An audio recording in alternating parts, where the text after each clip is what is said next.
ಕೋತಿಗಳ ಹಾವಳಿಯಿಂದ ಬೇಸತ್ತ ಗ್ರಾಮದ ಜನರು. ಗುಡ್ಲಪೇಟೆ ತಾಲೂಕಿನ ಬೇರಂವಾಡಿ ಗ್ರಾಮದಲ್ಲಿ ಕೋತಿಗಳ ಹಾವಳಿ ಹೆಚ್ಚಾಗಿದ್ದು, ಜನರು ಭೀತಿಯಿಂದ ದಿನದ ದೂಡುವ ಪರಿಸ್ಥಿತಿ ನಿರ್ಮಾಣವಾಗಿದೆ ಎಂದು ನಿವಾಸಿಗಳು ದೂರಿದ್ದಾರೆ. ಗ್ರಾಮದ ಮನೆಗಳಲ್ಲಿ ಕೋತಿಗಳು ಮನೆ ಹಂಚುಗಳನ್ನು ತೆಗೆದು ಮನೆಯಲ್ಲಿರುವ ವಸ್ತುಗಳನ್ನು ಹಾಳು ಮಾಡುವುದಲ್ಲದೆ ಜನರನ್ನೇ ಕಚ್ಚಿ ಗಾಯಗೊಳಿಸಿರುವ ನಿದರ್ಶನವೂ ಇದೆ.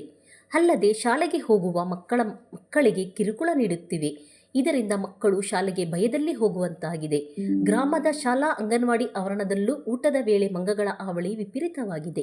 ಅಲ್ಲದೆ ದಿನನಿತ್ಯ ಕೂಲಿ ಕಾರ್ಮಿಕರು ಹೋಗುವಾಗ ಮತ್ತು ಜನರು ಆಹಾರ ಪದಾರ್ಥ ಅಗತ್ಯ ವಸ್ತುಗಳನ್ನು ಖರೀದಿ ಮಾಡಿ ಹೋಗುವಾಗ ದಾರಿಯಲ್ಲಿ ಕೋತಿಗಳು ದಾಳಿ ಮಾಡಿ ವಸ್ತುಗಳನ್ನು ಎತ್ತೊಯ್ಯುತ್ತಿವೆ.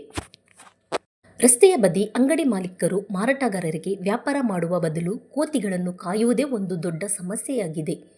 ತಮ್ಮ ವಸ್ತುಗಳನ್ನು ರಕ್ಷಿಸಿಕೊಳ್ಳಲು ಸಾಧ್ಯವಾಗದ ಪರಿಸ್ಥಿತಿ ನಿರ್ಮಾಣವಾಗಿದೆ. ಈ ಬಗ್ಗೆ ಗ್ರಾಮ ಪಂಚಾಯಿತಿ ಅಧಿಕಾರಿಗಳ ಗಮನಕ್ಕೆ ತಂದರೂ ಯಾವುದೇ ಪ್ರಯೋಜನವಾಗಿಲ್ಲ. ಗ್ರಾಮ ಸಭೆಯ ಸಂದರ್ಭದಲ್ಲಿ ಈ ಬಗ್ಗೆ ಚರ್ಚೆ ನಡೆದರೂ ಅಧಿಕಾರಿಗಳು ತಲೆಕೆಡಿಸಿಕೊಳ್ಳುತ್ತಿಲ್ಲ. ಇನ್ನಾದರೂ ಸಂಬಂಧಪಟ್ಟ ಅಧಿಕಾರಿಗಳು ಕೋತಿಗಳ ಹಾವಳಿಯನ್ನು ನಿಯಂತ್ರಿಸಲು ಸೂಕ್ತ ಕ್ರಮ